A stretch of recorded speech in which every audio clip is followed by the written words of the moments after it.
Hey guys, Mustached Tom here to review the movie The Odyssey.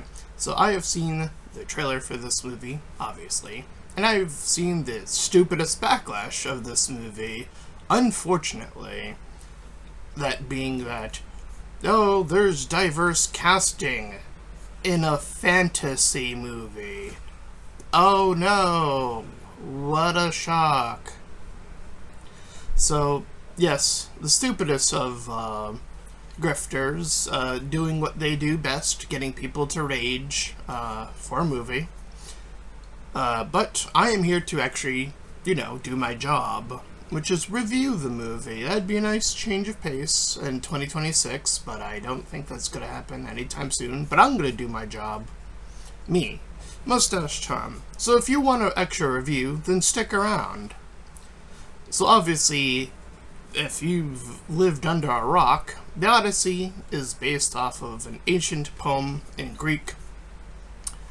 It's actually part of a larger story or poem called the Iliad in the Odyssey. But I don't think as many people get to experience the full thing. And to be fair, the Odyssey in it of itself is a long story, or rather, as portrayed a poem, but I digress. So, this story follows Odysseus, obviously, as he ventures forth after Troy, the Trojan War, specifically. And if you don't know the Trojan War, it's named that, or, you get the, whether if you want to call it famous or infamous, depending on, context, the Trojan horse being brought in inside the gates of Greece. And the Trojans getting inside and attacking. Obviously, there have been other depictions of this tale numerous times. This is, again, an epic story that has been told time and time again. I do recall a previous adaptation or a portion of it, and it was particularly following, or more so focusing on the Trojan War aspect of it. And because it was holding to a much darker and perhaps even closer to history, there were definitely raping and pillaging as an aspect of coming in and doing those things. But this story is more so, there is the invasion portion. It is more so focused on the taking of lives aspect of it. But there is a lot more, because this is the tail end of the Trojan War. Odysseus had won it, essentially, through this tactic. And so, he is on a voyage home. Yet, he seems to lack that will to be home. And so, instead, he ends up with his men. I would approximate based off the amount of ships, which are 3 that we see. So probably around 100 or so men he had brought with him, I think. I don't think we get an official number in the movie, but so I'm just estimating based off, again, the number of ships that head out. And the first island that they approach upon is the island of the giants, or giant. This giant, as we will come to learn inside, and after some of its talking, that it is the son of Poseidon, and they dare encroached upon it. And furthermore, the giant appears to be eating his men, as he claims, Odysseus, 2 by 2. Every 2 men that are eaten, the giant goes back to sleep. Apologies if something pops up here. I just want to get my notes so I get everything in order.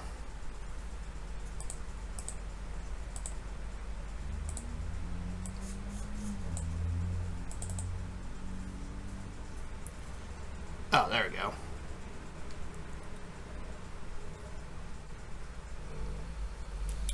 So, obviously, while this is going on, rather, I should say, we are also following the story, or the context of his son learning these stories.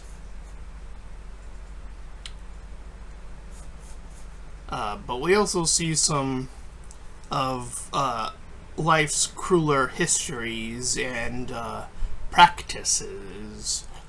While we're still on the island, we see an example of this dog herder seeing these 2 puppers, and he picks one up, he scans it, and he tosses it to the reefs to die. This is akin to the Spartans, and if they ever had weak men, that they would be tossed to the wolves. That is, you know, the craziness that once was. So the other dog was also about to be tossed out, but Odysseus had taken it in. But through this separation, we see that the son is beginning his training to be a fighter. All while, his mother is eagerly awaiting, so she's putting together this tapestry of like a quilt, or not a quilt, but something along those lines. All along having a various amount of suitors because of how long it has been. Odysseus has been gone for a number of years, as we get to learn. And the son wants to be made king, but the mother says that he is not quite ready. Believes so. But she also doesn't want to choose any of these suitors. She wants to wait for Odysseus. Her love is that strong. So we do see the son, Odysseus' son, set sail. Say that 5 times fast. Just kidding. All the while, Odysseus was briefly with Calypso. That is a name you might have heard before, mayhaps in other fictional stories, in like Pirates of the Caribbean is the one I immediately thought of, because Calypso is used fairly often in that franchise. But Calypso, I don't remember her story as well. It has been a long time since I've dug into history and this, you know, the Greek mythology, rather. So I apologize if I don't remember every character that well. I think Calypso still technically has stuff to do with the sea, but she isn't quite Poseidon, you know? And of course, Athena, I think Athena is the goddess of war. So Athena is following Odysseus briefly.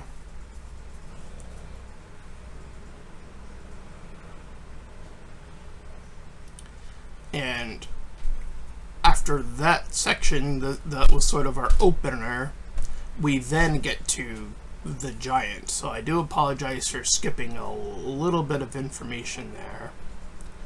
Again, there's a lot of information, and I was going off not my notes, so I had to pull them up because this movie has a lot going on, as so did the original Odyssey, obviously, but I digress. So yes, the giant herds in the sheep, his sheep. The men get trapped inside the cave because the giant pulls up like this entrance that blocks their path from leaving. They jab the Cyclops' eye at one point, and then at a later juncture, when the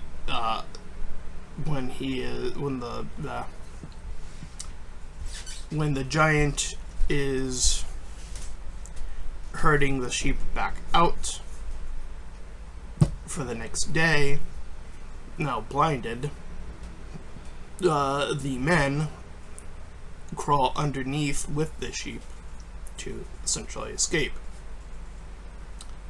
To further show Odysseus's hubris, which is the kickoff of this entire story, he turns around and shoots the Cyclops in the eye, or shoots at it anyway, once more. So to put it in current terms, this story literally is all about fucking around with the gods, mind you, and then finding the fuck out from the gods. That is the Odyssey, in its simplicity. It is a warning of stories. It is a heed of hubris. It is, you're not meant to go, Odysseus is a cool guy. No, it is to say, don't be Odysseus. This story might be his journey to return home, but boy, did his return home require a lot of sacrifice. From this point moving forward, and already had lost some men to the Cyclops itself, as a reminder. All the while, the sun is talking to Agamemnon. Apologies if I mispronounced that a little, but it's a tough name to say for me, anyway. Who had returned from the war as well. He was one of the survivors, so he's able to tell these stories of Odysseus's actions, and he is the one, the Trojan Horse is a story that was told in sort of this grandiose sort of way. Agamemnon says, fuck that, no, that is not even remotely close. That shit was disgusting. Having a bunch of men stacked inside of a horse, so, they're all piled in there. They're on the shore, so some of them were in the water drowning. They were in there for so long that it couldn't be helped that people were pissing and shitting inside there. And to top it all off, they could have easily have been almost discovered as when the Trojan Horse is being brought in, they jab it a few times, and they could have hit, and they actually do hit somebody. And, you have a bunch of people, or at least one other person, like, freaking out in there, for obvious reasons.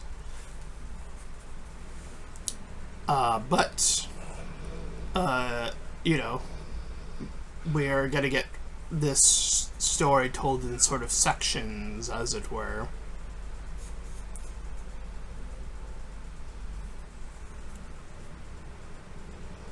So, I think if I were to dissect this deeper, you know, hubris for hubris, right? This moment is Odysseus's hubris, being he takes it as this success, this full success, right? Despite have losing men.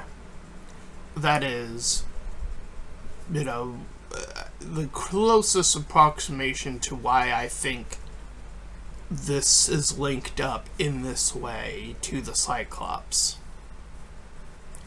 I could be stretching, but that's my again, these stories, or this story there is meant to be an allotted interpretation of it, and the events that happen that are objective. They're just the events that happen. Anyway, so yes, obviously they get brought in, and we see the precursor, the attack at night, begin. But that is where we are cut off. As we are cut off, we reach our second island.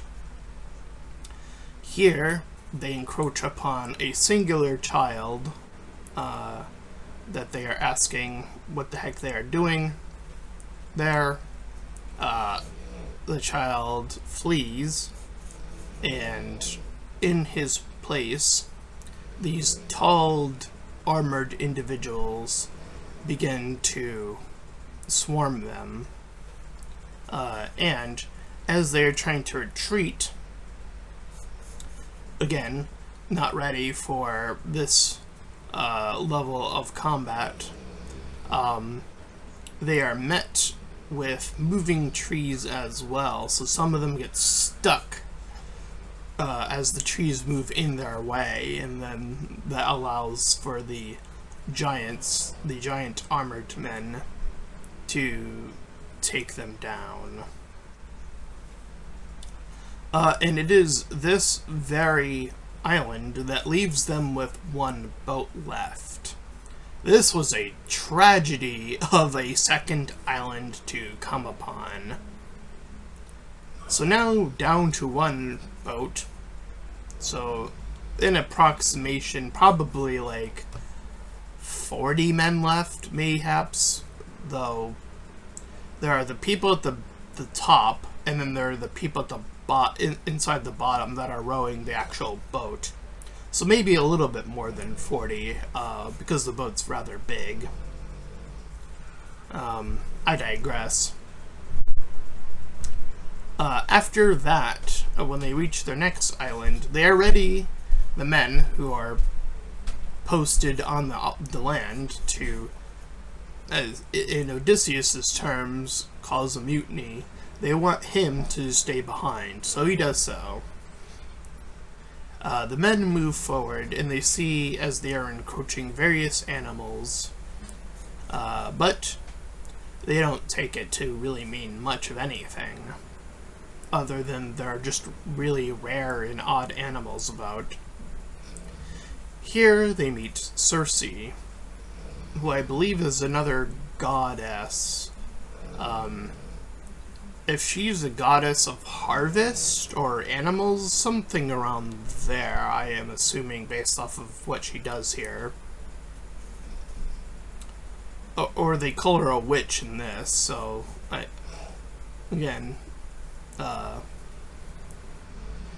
anyway, the men are told to drop their weapons in this area that is not the kitchen, and given a feast. A feast which they quickly realize but can't stop themselves from eating, as she, Circe, begins to mold the men into the animals. Odysseus comes to learn this while on a hunt. He's just sort of waiting there. And he shoots his arrow, well, he plucks his arrow as tradition to, claim that this hunt is on. He says that in the movie somewhere earlier. So he he plucks the bow, and then he shoots. And when he goes to see what he has killed, he sees that it is suddenly a human. And that allots him to gain the information that what is happening up there is likely the same thing, so he has to, get his men back from this situation. So, in his cleverness, again, a constant reminder of his cleverness / hubris, but now cleverness is that the flip of that coin. That coin is so fascinating because it's flipping between those two things throughout this entire story. It is his cleverness that allows him to, sit down as if he's preparing to eat, be tricked, and then threaten this bird who is Circe's sister, who she prefers this way, and she is forced to, through this means, return the men back into their form. But what she says is so fascinating. She says, this is your disguise. The human part of you is the disguise. Your true nature is that of a pig. Something that overeats, something that overconsumes, is sort of, the what she's blaming them of. And man can only be hungry. He can only get hungry.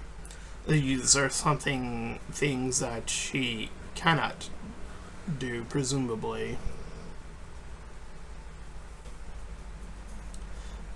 So he allows his men to leave and has a little one-on-one discussion where he is then warned about how the rest of his journey isn't going to get any better by any means.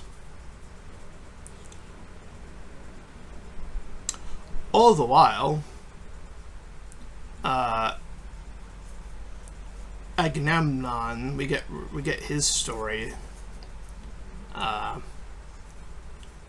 not Agamemnon, one of the other men, I think, in this story where he returned home safely, but his wife, or twin sister's wife, or whatever it was, went to go kill him when he returned. And this plot was something that was already in the works prior to the war, and it was once committed once he returned.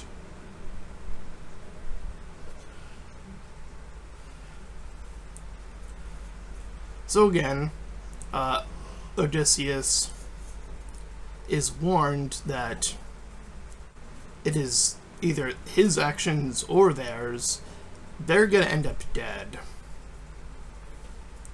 through this journey.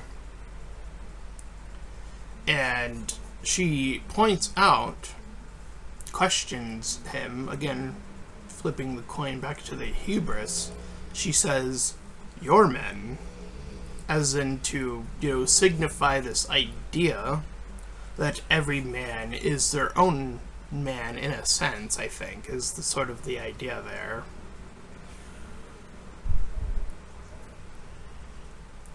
All the while, going back to the suitors, among them, one of them, begins to try to propose to the wife. And the old shepherd is spying on them, but gets caught, brought out of the area.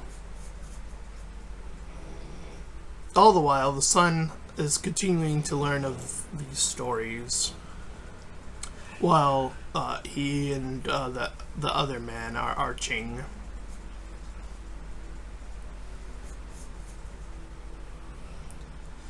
He's told through this survivor that he must lead, and so he is also sort of getting these inclinations towards his future as well, the son. As they continue their journey, they learn among their path that they will come across the sirens. Now, if you're not familiar, sirens sing a song that lure you out to sea and kill you once you get there. I think this might be the only plot hole in the entire movie that I'm aware of, or I could be misremembering. I don't remember how they got the wax, because they get wax and they put it in their ears. But Odysseus tells the men to tie him to the mast of the ship and not put, the wax on the ears. He wanted to hear the siren song and live, to just know what it is while living. And boy, did he learn. And boy, what acting. Because the sound gets like muffled because we're hearing it from the perspective of one of his men that are watching him. And as they're passing by the island, you see him like sort of looking out to the distance a little bit, and then you see that smile, like a really passionate smile, briefly come over his face, and then that smile shifts into the most agonizing cry, as it is a song of all these promises and all of these pains, the greatest of pains, I believe, sort of paraphrase. I'm paraphrasing what he's saying because I don't remember the exact quote, but it is quite the set of lines that is cascaded from Odysseus here. But we do lose an additional man. He's like looking over to Odysseus. He's seeing the smile, I believe, at that juncture, and he takes off the wax, and then he proceeds to immediately just drop into the ocean and swim over, and then the rest of the men know that they cannot save him at that point. I will say, I do believe there's another... Pirates of the Caribbean also uses sirens at a point, and they lose a lot of men. So this is I would argue that this is a much more downplayed version of the sirens, only losing a single man to them. Consider that luck. That is really lucky that they had the wax, which again, I don't remember how they got it. Again, could be a plot hole, just saying. Unfortunately, past this point, they get to another island, and they are running out of provisions.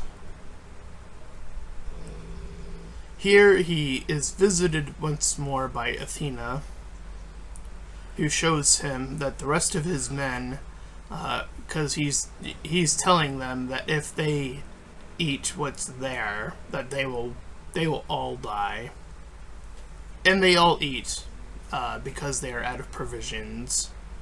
Because hunger is something that is inevitable, right? And so to his death. So too, Odysseus is told that he will be the only, again, it's retold to him throughout this story that he will be the only one that's ever going to return home.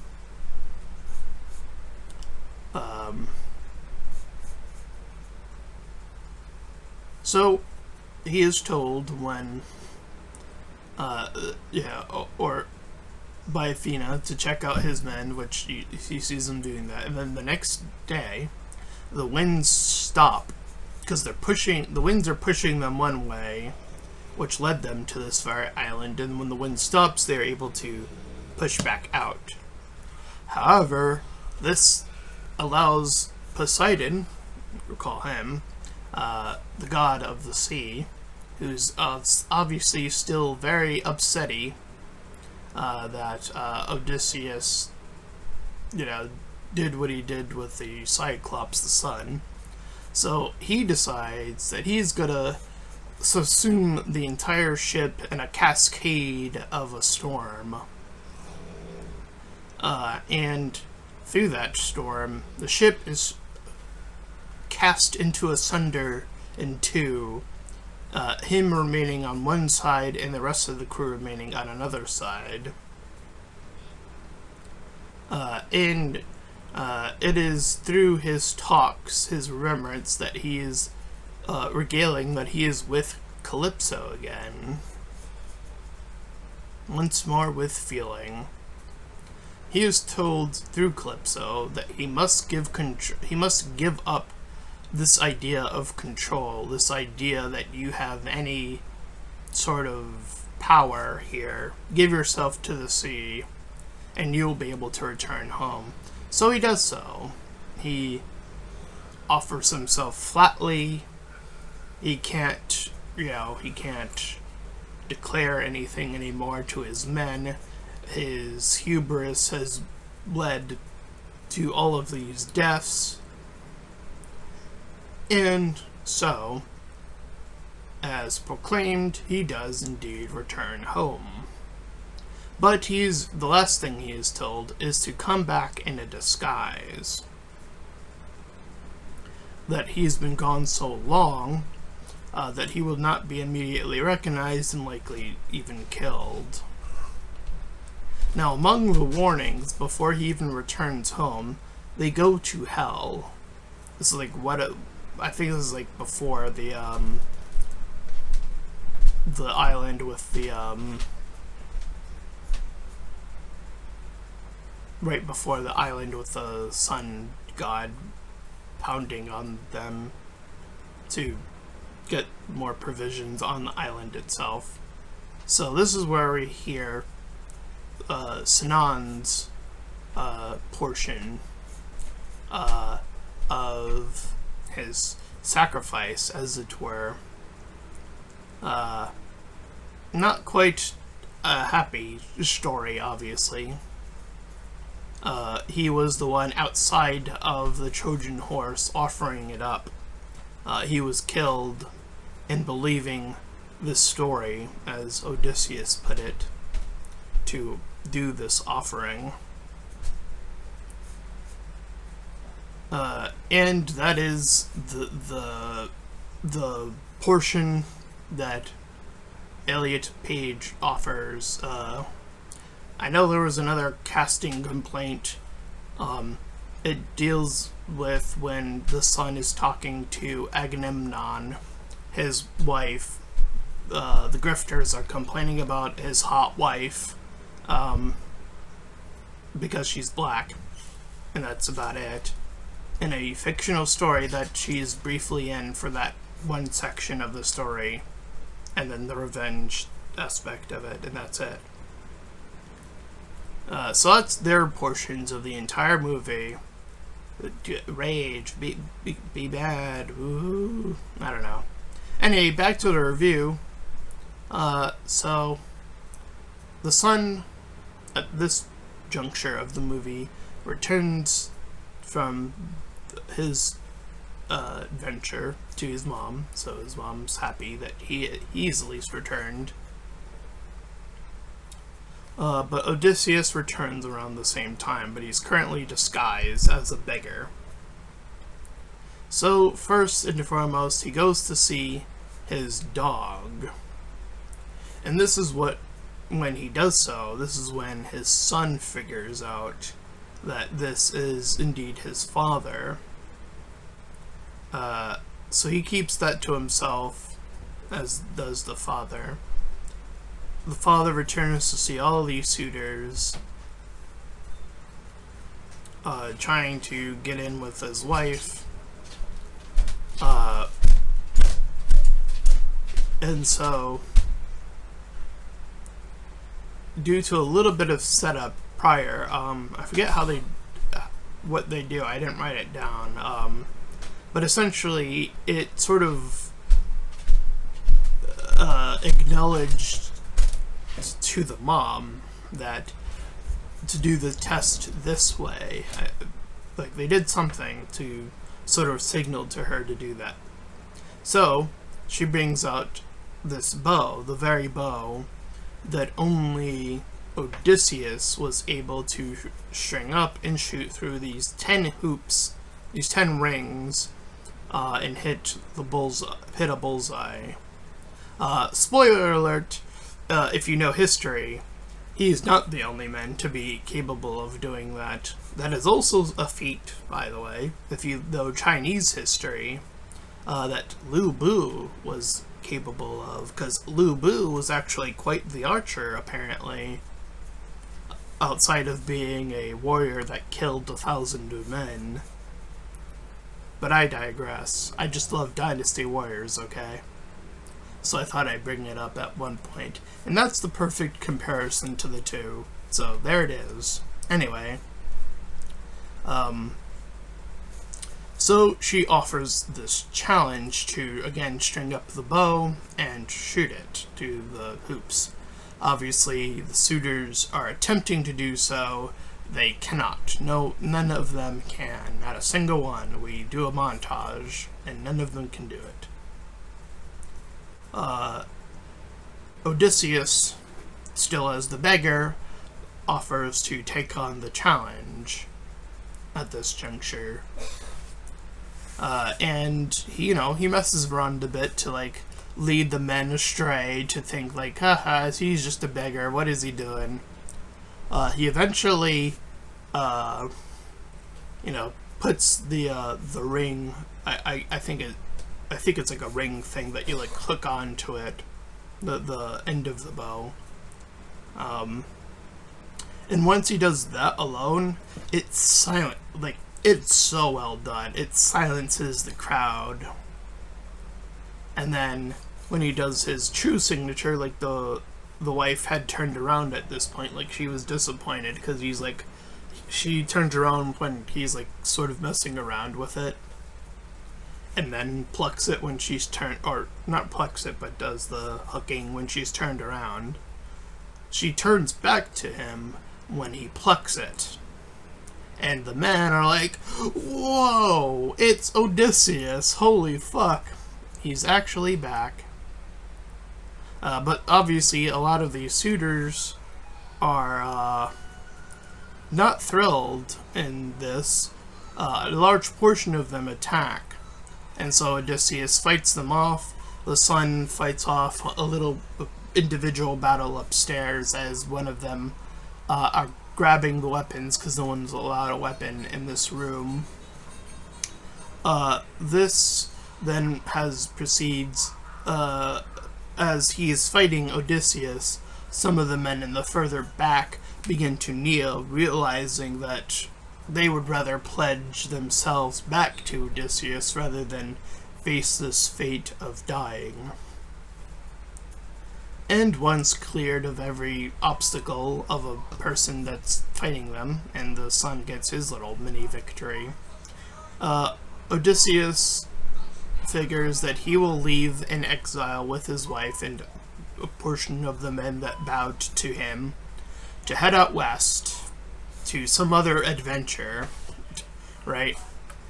All the while, the son is at this juncture made king of this land. And so that bears the end of the Odyssey. I don't remember what comes after the Odyssey. I know the Iliad is before. I don't remember what comes after the Odyssey. I think there is another story that does come after it. But I would probably be correct in assuming that the Odyssey portion of this epic of poems is probably the most told portion of the story. I think we've gotten the most movies out of the Odyssey portion. Again, I do remember there being another movie that's focused on the Trojan War specifically, but I digress. As in forms of the Odyssey, this is an epic, told really well. It gives across the characters, and you can sort of pluck away these ideas from the story, again, about hubris and about cunning, because, again, the two sides of the coin, not just one of them.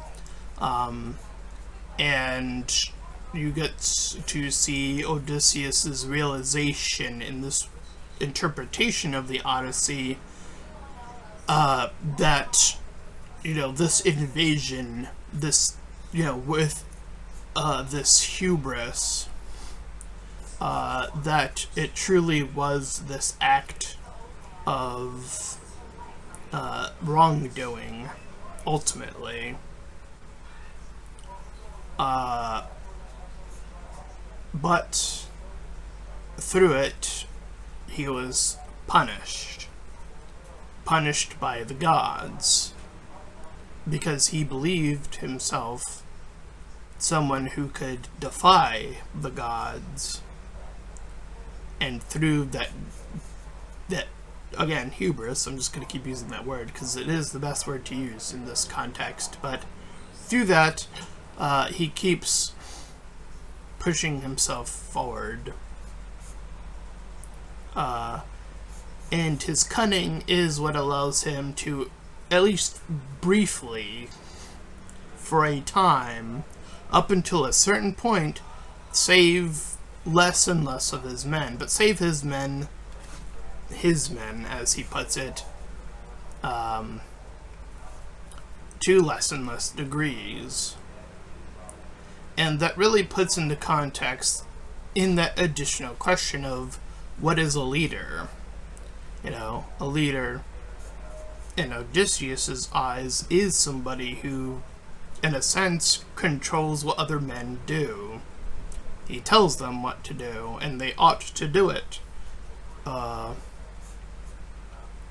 And with the options being as, either go in whirlpool and lose men, or, this is a section I completely skipped out on, but, or go toward this cave and have this tentacle monster kill a various amount of men. That is something that, Odysseus, he's going to lose men either way in this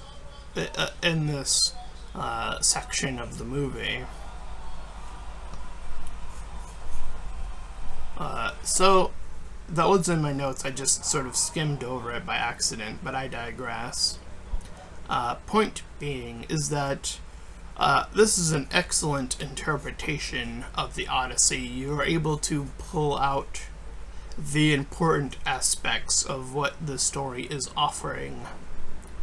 So I think this is easily an 8 out of 10 type of movie.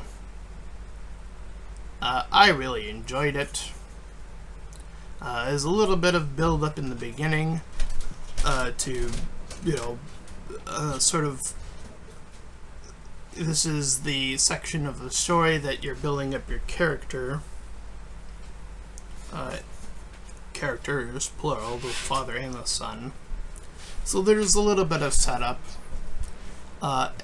which I do appreciate that we don't start the movie, say, on the Cyclops Island, which I don't know why you would, but I digress.